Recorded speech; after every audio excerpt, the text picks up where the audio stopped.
ಮೊಮ್ಮಗನ ಕಾಯಿಲೆಗೆ ಮನನೊಂದು ಅಜ್ಜ ಸೂಸೈಡ್. ಕೊಳ್ಳೇಗಾಲ ತಾಲೂಕಿನ ತೇರಂಪಳ್ಳಿಯಲ್ಲಿ ಘಟನೆ. ಮಾಜಿ ಗ್ರಾಮ ಪಂಚಾಯಿತಿ ಸದಸ್ಯ ಕಾಮಶೆಟ್ಟಿ ಮೃತ ದುರ್ದೈವಿ. ಕಬ್ಬಿನ ಬಾಕಿ ಹಣಕ್ಕಾಗಿ ರೈತರ ಹೋರಾತ್ರಿ ಧರಣಿ. ಮೈಸೂರಿನ ಡಿಸಿ ಕಚೇರಿಯ ಮುಂಭಾಗವೇ ರಾತ್ರಿ ಊಟ ನಿದ್ರೆ.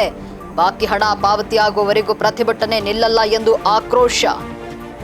ದೊಡ್ಡ ಹಳ್ಳಿಯಂತೆ ಕಾಣಿಸುತ್ತಿದ್ದ ಮಂಡ್ಯ ನಗರಕ್ಕೆ ಹೈಟೆಕ್ ಸ್ಪರ್ಶ. ನವನಿರ್ಮಾಣ ಮಂಡ್ಯ ಹೆಸರಿನಲ್ಲಿ ಅಭಿವೃದ್ಧಿ ಕಾರ್ಯ.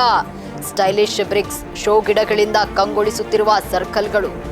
18 ಅಡಿ ಬಾಯಿ ಬೀಗ ಹಾಕಿಸಿಕೊಂಡು ಭಕ್ತಿಯ ಪರಕಾಷ್ಠೆ. ಶ್ರೀರಂಗಪಟ್ಟಣದ ಬೆಳಗೋಳ ಗ್ರಾಮದಲ್ಲಿ ಹರಕೆ ಸಲ್ಲಿಕೆ.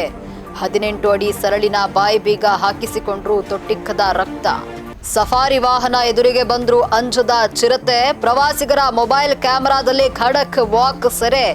ಸಫಾರಿ ವೇಳೆ ಚಿರತೆ ಕಂಡು ಪ್ರವಾಸಿಗರು ಫುಲ್ ಖುಷ್. ರಾಜ್ಯಧರ್ಮ ನ್ಯೂಸ್ಗೆ ಸ್ವಾಗತ. ನಾನು ಲಕ್ಷ್ಮಿ. ಪ್ರೀತಿಸಿ ಮದುವೆಯಾದ ಪತಿಯನ್ನೇ ಬಿಟ್ಟು ಆತನ ಆಪ್ತ ಸ್ನೇಹಿತನ ಜೊತೆ ಪತ್ನಿ ಪರಾರಿಯಾದಂತಹ ಆಘಾತಕಾರಿ ಘಟನೆ ಮಂಡ್ಯ ಜಿಲ್ಲೆಯ ಬನ್ನಂಗಾಡಿ ಗ್ರಾಮದಲ್ಲಿ ನಡೆದಿದೆ. ಸಾಗರ್ ಎಂಬುವರನ್ನ ಪ್ರೀತಿಸಿ ಮದುವೆಯಾಗಿದ್ದ ರಕ್ಷಿತಾ ಕೇವಲ 2 ವರ್ಷಕ್ಕೆ ದಾಂಪತ್ಯಕ್ಕೆ ಎಳ್ಳು ನೀರು ಬಿಟ್ಟು ಪತಿಯ ಗೆಳೆಯ ಇಂದ್ರನ ಜೊತೆ ಎಸ್ಕೇಪ್ ಆಗಿದ್ದಾಳೆ. ಅಷ್ಟೇ ಅಲ್ಲದೆ ದೇವಸ್ಥಾನದಲ್ಲಿ ಇಂದ್ರನ ಜೊತೆ ಮದುವೆಯಾಗಿ ಆ ಫೋಟೋಗಳನ್ನ ತನ್ನ ವಾಟ್ಸ್ಆಪ್ ಸ್ಟೇಟಸ್ನಲ್ಲಿ ಹಂಚಿಕೊಳ್ಳುವಂತಹ ಮೂಲಕ ಪತಿಗೆ ವಿಪರೀತ ಆಘಾತವನ್ನ ನೀಡಿದ್ದಾಳೆ. ಪತ್ನಿ ಮನೆಗೆ ಮರಳಿ ಬರ್ತಾಳೆ ಎಂಬಂತಹ ಆಸೆಯಿಂದ ಸಾಗರ್ 4 ಲಕ್ಷ ರೂಪಾಯಿ ಸಾಲ ಮಾಡಿ ಮನೆಯನ್ನ ಸಿದ್ಧಪಡಿಸಿದ್ರು. ಆದರೆ ಆಕೆ ಮನೆಗೆ ಬರುವ ಬದಲು ಮನೆಯಲ್ಲಿದ್ದ 22 ಗ್ರಾಂ ಚಿನ್ನ ಮತ್ತು 1 ಲಕ್ಷ ರೂಪಾಯಿ ನಗದಿನೊಂದಿಗೆ ಪ್ರಿಯಕರನ ಜೊತೆ ಓಡಿ ಹೋಗಿದ್ದಾಳೆ. ನಂಬಿದ ಗೆಳೆಯ ಮತ್ತು ಪ್ರೀತಿಸಿದ ಪತ್ನಿ ಇಬ್ಬರು ಸೇರಿ ಮಾಡಿದ ಈ ದ್ರೋಹದಿಂದಾಗಿ ಸಾಗರ್ ಈಗ ಕಣ್ಣೀರಿಡ್ತಿದ್ದಾರೆ. ಒಂದು ಕಡೆ ಮಾಡಿದ ಸಾಲ, ಮತ್ತೊಂದು ಕಡೆ ಪ್ರೀತಿ ಪಾತ್ರರ ಮೋಸದಿಂದಾಗಿ ಸಾಗರ್ ಬದುಕು ಈಗ ಬೀದಿಗೆ ಬಂದಿದೆ. ನಮ್ಗೆ ಮಾಹಿತಿ ಬಂದ ಪ್ರಕಾರ ನೋಡಿದ್ರೆ ನಮ್ಮ ಮನೆ ಪಕ್ಕದವರು ಈ ಒಂದು 15 ಜನ ಗಲಾಟೆ ಮಾಡಿದ್ರು. ಅವರೇ ಜಗಳ ಮಾಡಿದ್ರು ನಮ್ಗೆ.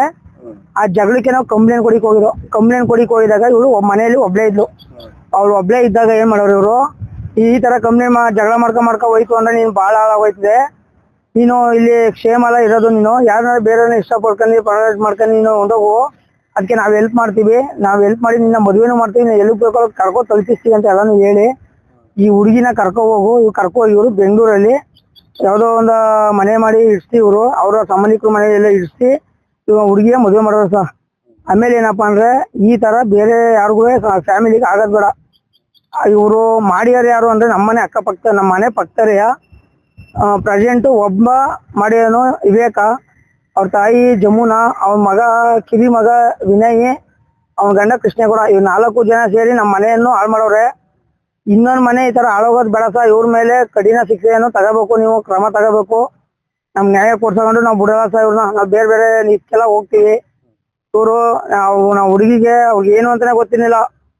ಅವಳನ್ನ ಆ ತರ ಬ್ರೈನ್ ವಾಶ್ ಮಾಡಿ ಈ ತರ ಎಲ್ಲ ಮಾಡೋರು ಸಹ. ಇವ್ರ ಮೇಲೆ ನೀವು ಕ್ರಮ ತಗೋಬೇಕು, ನಮ್ಗೆ ನ್ಯಾಯ ಕೊಡ್ಸ್ಬೇಕು. ಪ್ರವಾಸಕ್ಕಾಗಿ ಬಂದಿದ್ದ ವಿದೇಶಿ ಮಹಿಳೆಗೆ ಮತ್ತು ಬರುವ ಔಷಧಿಯನ್ನ ನೀಡಿ ಲೈಂಗಿಕ ದೌರ್ಜನ್ಯ ಎಸಗಿರುವಂತಹ ಕೃತ್ಯ ಪೊನ್ನಂಪೇಟೆ ತಾಲೂಕಿನ ಕುಟ್ಟ ಗ್ರಾಮದಲ್ಲಿರುವ ಹೋಮ್ ಸ್ಟೇನಲ್ಲಿ ನಡೆದಿದೆ.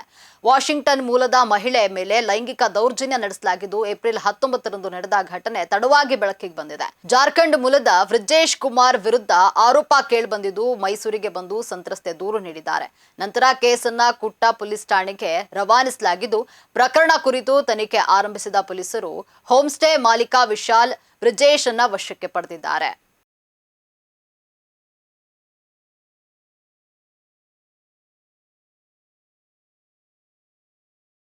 ಪಿಡಿಒ ಕಾಣೆಯಾಗಿದ್ದಾರೆ ಎಂದು ಭಿತ್ತಿಪತ್ರವನ್ನ ಹಿಡಿದು ತಾಲೂಕು ಪಂಚಾಯಿತಿಯಲ್ಲಿ ವ್ಯಕ್ತಿ ಅಲೆದಾಟವನ್ನ ನಡೆಸಿ ವಿನೂತನವಾಗಿ ಪ್ರತಿಭಟಿಸಿರುವಂತಹ ಘಟನೆ ಮಂಡ್ಯದ ನಾಗಮಂಗಲ ತಾಲೂಕು ಪಂಚಾಯಿತಿಯಲ್ಲಿ ನಡೆದಿದೆ.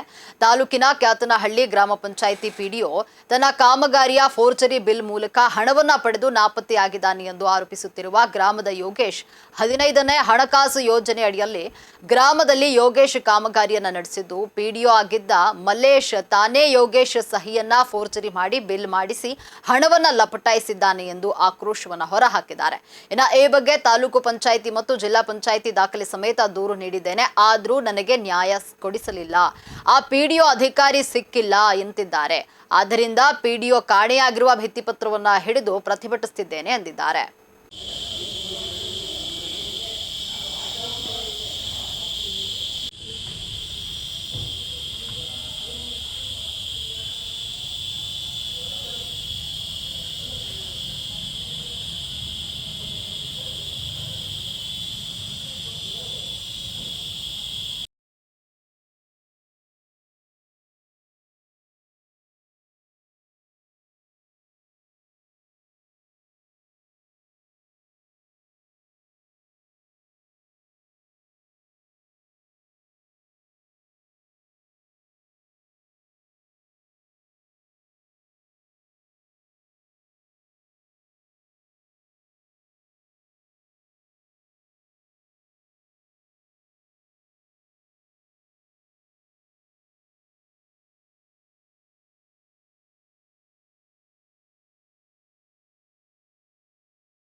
ವಿಷ ಸೇವಿಸಿ ಮಾಜಿ ಗ್ರಾಮ ಪಂಚಾಯಿತಿ ಸದಸ್ಯ ಆತ್ಮಹತ್ಯೆ ಮಾಡಿಕೊಂಡಿರುವಂತಹ ಘಟನೆ ಚಾಮರಾಜನಗರ ಜಿಲ್ಲೆಯ ಕೊಳ್ಳೇಗಾಲ ತಾಲೂಕಿನ ತೇರಂಬಳ್ಳಿಯಲ್ಲಿ ನಡೆದಿದೆ.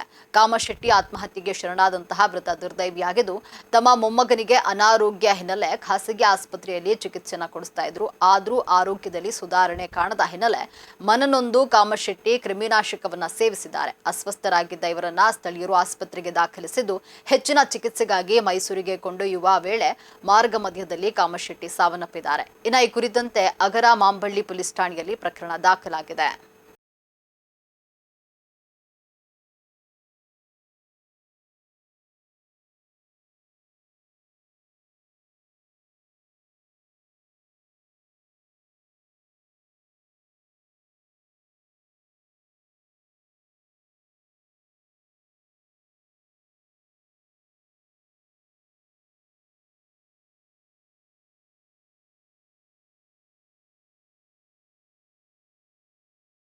ಕಬ್ಬಿನ ಬಾಕಿ ಹಣಕ್ಕಾಗಿ ರೈತರ ಪ್ರತಿಭಟನೆ ಮುಂದುವರೆದಿದ್ದು, ಮೈಸೂರಿನ ಡಿಸಿ ಕಚೇರಿಯ ಮುಂಭಾಗವೇ ರಾತ್ರಿ ಊಟ ಮುಗಿಸಿ ಅಲ್ಲೇ ಮಲಗಿ ಅಹೋರಾತ್ರಿ ಧರಣಿಯನ್ನ ನಡೆಸಿದ್ದಾರೆ.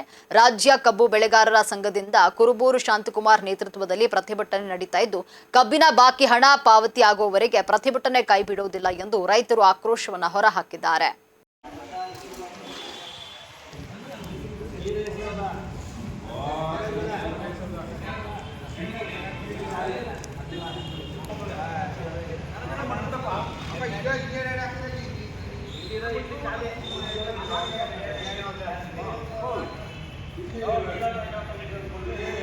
ಸಕ್ಕರೆ ನಾಡಿನಲ್ಲಿ ಮಹಿಳಾ ಮಸೂದೆ ದಂಗಲ್ ಮುಂದುವರೆದಿದ್ದು, ಒಮ್ಮೆ ಕಾಂಗ್ರೆಸ್ ಒಮ್ಮೆ ಜೆಡಿಎಸ್ನಿಂದ ಮಹಿಳಾ ಮೀಸಲಾತಿ ಪರ ವಿರೋಧ ಪ್ರತಿಭಟನೆ ಹೆಚ್ಚಾಗಿದೆ. ನಿನ್ನೆ ಮಸೂದೆ ವಿರೋಧಿಸಿ ಕಾಂಗ್ರೆಸ್ ಮಹಿಳಾ ಘಟಕದಿಂದ ಪ್ರತಿಭಟನೆ ಮಾಡಿದ್ರೆ, ಇಂದು ಮದ್ದೂರು ತಾಲೂಕು ಮಹಿಳಾ ಘಟಕದಿಂದ ಮಹಿಳಾ ಮೀಸಲಾತಿ ಪರ ಪ್ರತಿಭಟನೆಯನ್ನ ನಡೆಸಲಾಗಿದೆ. ಇನ್ನು ಮಹಿಳಾ ಮೀಸಲಾತಿಗೆ ಸೋಲಾಗುವಂತೆ ಮಾಡಿದ ಕಾಂಗ್ರೆಸ್ ವಿರುದ್ಧ ಧಿಕ್ಕಾರವನ್ನ ಕೂಗಿ ಮದ್ದೂರು ತಾಲೂಕು ಮಹಿಳಾ ಘಟಕ ಆಕ್ರೋಶವನ್ನ ಹೊರಹಾಕಿದ್ದು, ಪಟ್ಟಣದ ಐಬಿ ವೃತ್ತದಿಂದ ತಾಲೂಕು ಕಚೇರಿವರೆಗೆ ಮೆರವಣಿಗೆ ತೆರಳಿ ತಹಶೀಲ್ದಾರ್ಗೆ ಮನವಿಯನ್ನ ಸಲ್ಲಿಸಿದ್ದಾರೆ. ಇನ್ನು ಪ್ರತಿಭಟನಾ ಮೆರವಣಿಗೆಯಲ್ಲಿ ಕಾಂಗ್ರೆಸ್ನ ವಿರುದ್ಧ ಧಿಕ್ಕಾರದ ಘೋಷಣೆಯನ್ನು ಕೂಗಿ ಆಕ್ರೋಶವನ್ನು ಹೊರಹಾಕಿದ್ದಾರೆ.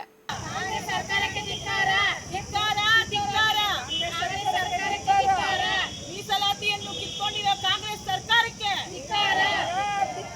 ನಾರಿ ಶಕ್ತಿ ಅಂತ ಮೋಸ ಮಾಡಿದ ಸರ್ಕಾರಕ್ಕೆ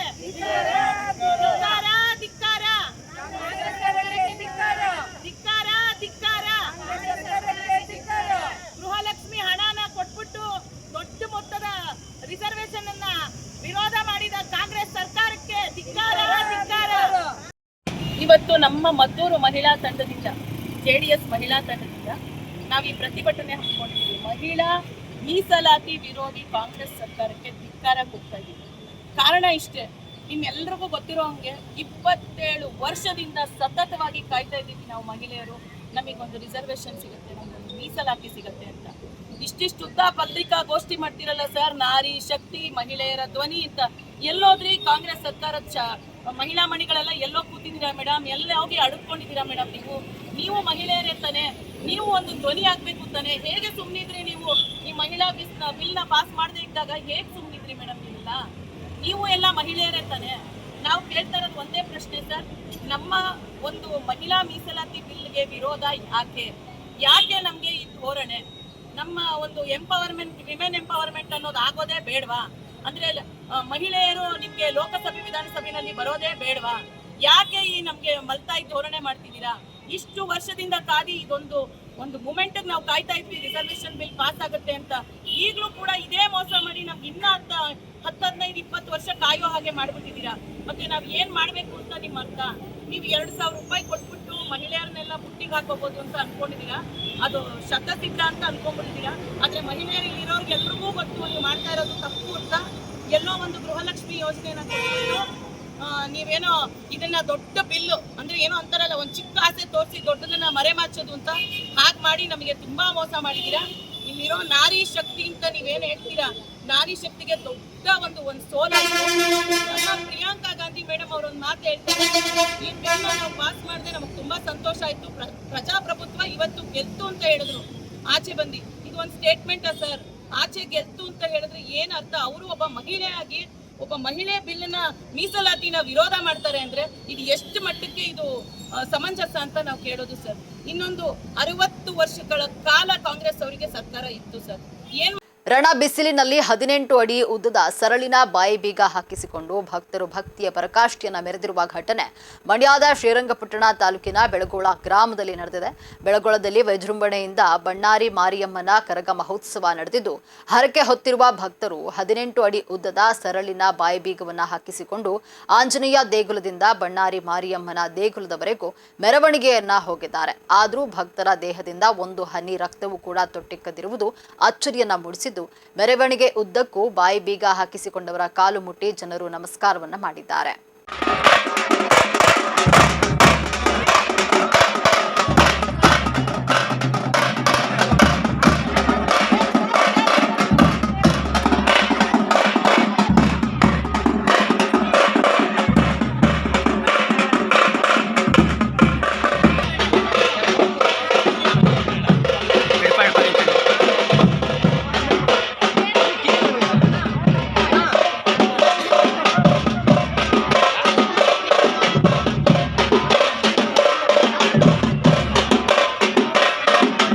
ಹಲವು ವರ್ಷಗಳಿಂದ ದೊಡ್ಡ ಹಳ್ಳಿಯಂತೆ ಕಾಣಿಸ್ತಾ ಇದ್ದ ಮಂಡ್ಯ ನಗರಕ್ಕೆ ಇದೀಗ ಹೈಟೆಕ್ ಸ್ಪರ್ಶ ಸಿಕ್ಕಿದ್ದು, ನಗರದ ಪ್ರಮುಖ ವೃತ್ತಗಳು ಸ್ಟೈಲಿಶ್ ಬ್ರಿಕ್ಸ್ ಹಾಗೂ ಶೋ ಗಿಡಗಳಿಂದ ಕಂಗೊಳಿಸ್ತಾ ಇವೆ. ಕೆಂಪೇಗೌಡ ರಸ್ತೆಯ ಕನ್ನಿಕಾ ಪರಮೇಶ್ವರ ದೇವಾಲಯದ ವೃತ್ತ ಹಾಗೂ ಹೊಳಲು ವೃತ್ತಕ್ಕೂ ಹೈಟೆಕ್ ಸ್ಪರ್ಶವನ್ನ ನೀಡಿ ನವನಿರ್ಮಾಣ ಮಂಡ್ಯ ಹೆಸರಿನಲ್ಲಿ ನಗರದ ಸೌಂದರ್ಯವನ್ನ ಹೆಚ್ಚಿಸುತ್ತಿದ್ದಾರೆ. ಇನ್ನು ಇದಿಷ್ಟೇ ಅಲ್ಲದೆ ಕೆಆರ್ ವೃತ್ತ, ಫ್ಯಾಕ್ಟರಿ ಸರ್ಕಲ್ ವೃತ್ತ, ಮಹಾವೀರ ವೃತ್ತ ಸೇರಿದಂತೆ ವಿವಿಧ ವೃತ್ತಗಳ ಅಭಿವೃದ್ಧಿಗೆ ಕೂಡ ಪ್ಲಾನ್ ಸಿದ್ಧವಾಗಿದ್ದು, ಶಾಸಕರ ಅಭಿವೃದ್ಧಿ ಕಾರ್ಯಕ್ಕೆ ನಗರ ನಿವಾಸಿಗಳಿಂದ ಮೆಚ್ಚುಗೆ ವ್ಯಕ್ತವಾಗ್ತಾ ಇದೆ.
ಸಫಾರಿ ವಾಹನ ಎದುರಿಗೆ ಬಂದರೂ ಅಂಜದೆ ಚಿರತೆ ವಾಹನದ ಮುಂದೆಯೇ ಖಡಕ್ ವಾಕ್ ಮಾಡಿರುವಂತಹ ರೋಮಾಂಚಕ ದೃಶ್ಯ ಪ್ರವಾಸಿಗರ ಮೊಬೈಲ್ನ ಕ್ಯಾಮೆರಾದಲ್ಲಿ ಸೆರೆಯಾಗಿದೆ.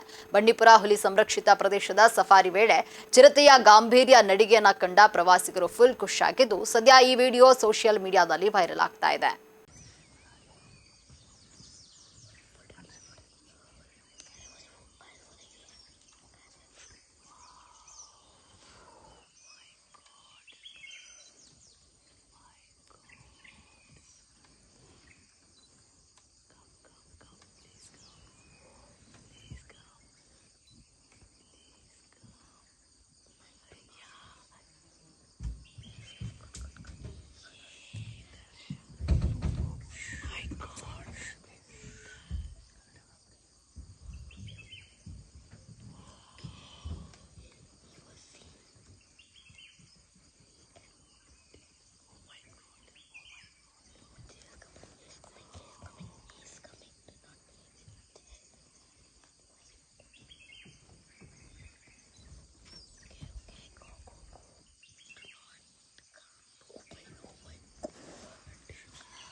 ರಾಜ್ಯಾದ್ಯಂತ ಬಿಸಿಲಿನ ಝಳ ಹೆಚ್ಚುತ್ತಿರುವ ಹಿನ್ನೆಲೆಯಲ್ಲಿ ಮುಂಜಾಗ್ರತಾ ಕ್ರಮವಾಗಿ ಮೈಸೂರಿನ ಕೆಆರ್ ಆಸ್ಪತ್ರೆಯು ಸನ್ಸ್ಟ್ರೋಕ್ ಪೀಡಿತರಿಗಾಗಿ ಪ್ರತ್ಯೇಕ ವಾರ್ಡ್ ವ್ಯವಸ್ಥೆಯನ್ನು ಕಲ್ಪಿಸಿದೆ. ಆಸ್ಪತ್ರೆಯ ಕಲ್ಲು ವಾರ್ಡ್ ಕಟ್ಟಡದಲ್ಲಿ ಬಿಸಿಲಿನ ತಾಪದಿಂದ ಬಳಲುತ್ತಿರುವವರಿಗೆ ತುರ್ತು ಚಿಕಿತ್ಸೆಯನ್ನು ನೀಡುವ ಸಲುವಾಗಿ 30 ಹಾಸಿಗೆಗಳ ವ್ಯವಸ್ಥೆಯನ್ನು ಮಾಡಲಾಗಿದೆ. ಅಧೀಕ್ಷಕಿ ಡಾಕ್ಟರ್ ಶೋಭಾರವರ ನೇತೃತ್ವದಲ್ಲಿ ಈ ವಾರ್ಡ್ ಕಾರ್ಯನಿರ್ವಹಿಸಲಿದ್ದು, ರೋಗಿಗಳ ಚಿಕಿತ್ಸೆಗಾಗಿ ವೈದ್ಯರ ತಂಡದೊಂದಿಗೆ 2 ನರ್ಸ್ಗಳು ಹಾಗೂ ಓರ್ವ ಡಿ ಗ್ರೂಪ್ ನೌಕರರನ್ನು ನಿಯೋಜಿಸಲಾಗಿದೆ. ಈ ಕುರಿತು ಸಾರ್ವಜನಿಕರಿಗೆ ಸಲಹೆ ನೀಡಿರುವ ಅಧೀಕ್ಷಕಿ ಡಾಕ್ಟರ್ ಶೋಭಾ ಬೇಸಿಗೆಯಲ್ಲಿ ದೇಹದ ಆರೋಗ್ಯದ ಬಗ್ಗೆ ಎಚ್ಚರವನ್ನು ವಹಿಸಬೇಕೆಂದು ಸೂಚಿಸಿದ್ದಾರೆ. ಸಾರ್ವಜನಿಕರಿಗೆ ದಿನಕ್ಕೆ ಕನಿಷ್ಠ 5 ರಿಂದ 6 ಲೀಟರ್ ನೀರು ಕುಡಿಯಲೇಬೇಕು. ಸುಸ್ತು ಎನಿಸಿದ್ರೆ ಹೆಚ್ಚಿನ ನೀರು ಸೇವಿಸಬೇಕು. ಆಹಾರದಲ್ಲಿ ಹಣ್ಣು ತರಕಾರಿಗಳು, ನೀರಿನಾಂಶವಿರುವ ಪದಾರ್ಥಗಳಿಗೆ ಆದ್ಯತೆಯನ್ನು ನೀಡಬೇಕು. ಉಪ್ಪು, ಖಾರ ಹಾಗೂ ಸಕ್ಕರೆ ಅಂಶವಿರುವಂತಹ ಪದಾರ್ಥಗಳನ್ನು ಕಡಿಮೆ ಮಾಡುವುದು ಒಳಿತು. ಮಧ್ಯಾಹ್ನದ ಹೊತ್ತು ಬಿಸಿಲಿನಲ್ಲಿ ಹೊರಬರುವುದನ್ನು ತಪ್ಪಿಸಿ ಅನಿವಾರ್ಯವಿದ್ರೆ ಮಾತ್ರ ಛತ್ರಿ ಬಳಸಿ ಓಡಾಡಬೇಕೆಂದು ಕಿವಿ ಮಾತು ಹೇಳಿದ್ದಾರೆ.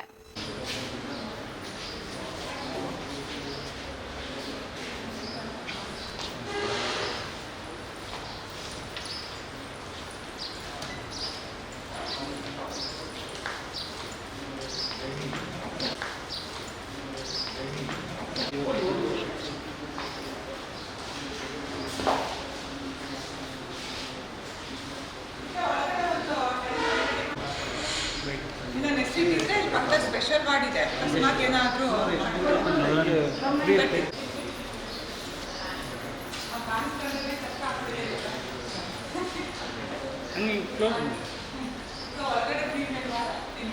ಸಾಕಲ್ವಾ?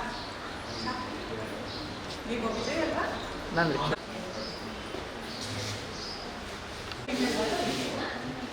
ಆಮೇಲೆ ಇಲ್ಲಿ ಸಿಸ್ಟರ್ ಪೋಸ್ಟೆಡ್ ಇರ್ತಾರೆ. ಲಾಸ್ಟ್ ನಾವು ಮಾರ್ಚ್ ಎಂಡಲ್ಲೇ ಮಾಡಿದ್ವಿ. ಈ ಸರಿ ಸ್ವಲ್ಪ ಲೇಟ್ ಆಯಿತು. ಇದೊಂದು ಸ್ವಲ್ಪ ಕವರ್ ಮಾಡಿ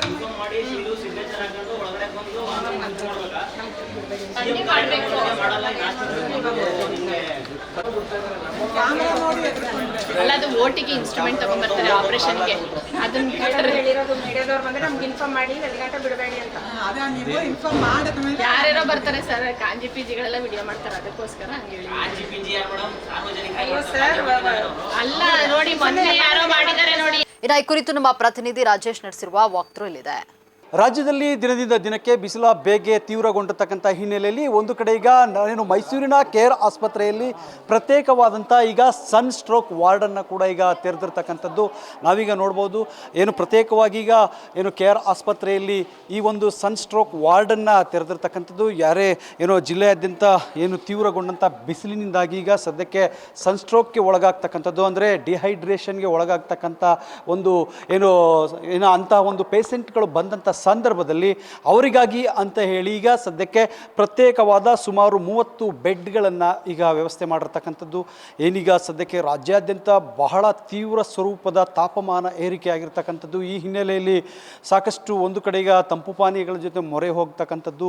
ಆ ಒಂದು ನಿಟ್ಟಿನಲ್ಲಿ ಈಗ ಸದ್ಯಕ್ಕೆ ಏನು ಕೇರ್ ಆಸ್ಪತ್ರೆಯಲ್ಲಿ ಅಂಥ ಒಂದು ಏನು ಸನ್ ಸ್ಟ್ರೋಕ್ಗೆ ಒಳಗಾದಂಥ ಏನು ರೋಗಿಗಳು ಇಲ್ಲಿಗೆ ಬಂದಂಥ ಸಂದರ್ಭದಲ್ಲಿ ಅವರಿಗೆ ಪ್ರತ್ಯೇಕವಾದಂಥ ಚಿಕಿತ್ಸೆಯನ್ನು ಕೊಡುವಂಥ ನಿಟ್ಟಿನಲ್ಲಿ ಪ್ರತ್ಯೇಕವಾಗಿ ಅವರಿಗೆ ಆ ಒಂದು ಚಿಕಿತ್ಸೆಗಾಗಿ ಈಗ ಏನು ಮಹಿಳೆಯರು ಮತ್ತು ಪುರುಷರಿಗಾಗಿ ಈಗ ಸುಮಾರು 15 ಬೆಡ್ಗಳನ್ನು ಈಗ ಪ್ರತ್ಯೇಕವಾಗಿ ವ್ಯವಸ್ಥೆಯನ್ನು ಕೂಡ ಮಾಡಿರ್ತಕ್ಕಂಥದ್ದು. ಹಾಗಾಗಿ ಏನು ಮೈಸೂರಿನಲ್ಲಿ ಏನು ಪ್ರತಿಷ್ಠಿತ ಕೇರ್ ಆಸ್ಪತ್ರೆಯಲ್ಲಿ ಅಂತಹ ಒಂದು ರೋಗಿಗಳು ಬಂದಂಥ ಸಂದರ್ಭದಲ್ಲಿ ಅವರಿಗೆ ಈ ಉಚಿತವಾಗಿ ಈ ಒಂದು ಸನ್ ಸ್ಟ್ರೋಕ್ಗೆ ಒಳಗಾದಂಥವರಿಗೆ ಚಿಕಿತ್ಸೆ ಕೊಡುವಂಥ ನಿಟ್ಟಿನಲ್ಲೂ ಕೂಡ ಎಲ್ಲ ರೀತಿಯ ತಯಾರಿಗಳನ್ನು ಕೂಡ ಮಾಡ್ಕೊಂಡಿರ್ತಕ್ಕಂಥದ್ದು. ಆದರೆ ಇದುವರೆಗೂ ಕೂಡ ಸನ್ ಸ್ಟ್ರೋಕ್ಗೆ ಒಳಗಾಗಿ ಈಗ ಪ್ರತ್ಯೇಕ ವಾರ್ಡ್ಗೆ ಚಿಕಿತ್ಸೆಗೆ ಯಾರೂ ಕೂಡ ಬಂದಿಲ್ಲ. ಆದರೆ ಏನು ಪೂರ್ವ ಸಿದ್ಧತೆಯಾಗಿ ಈಗ ಎಲ್ಲವನ್ನು ಕೂಡ ರೆಡಿ ಮಾಡ್ಕೊಂಡಿರ್ತಕ್ಕಂಥದ್ದು. ಕ್ಯಾಮ್ರಾ ಪರ್ಸನ್ ರಕ್ಷಿತ್ ಜೊತೆ ರಾಜೇಶ್ ಧರ್ಮ ಟಿವಿ ಮೈಸೂರು. ಇವಿಷ್ಟೇವರೆಗಿನ ಪ್ರಮುಖ ಸುದ್ದಿಗಳು ನೋಡ್ತಾ ಇರಿ ರಾಜ್ಯ ಧರ್ಮ ಟಿವಿ.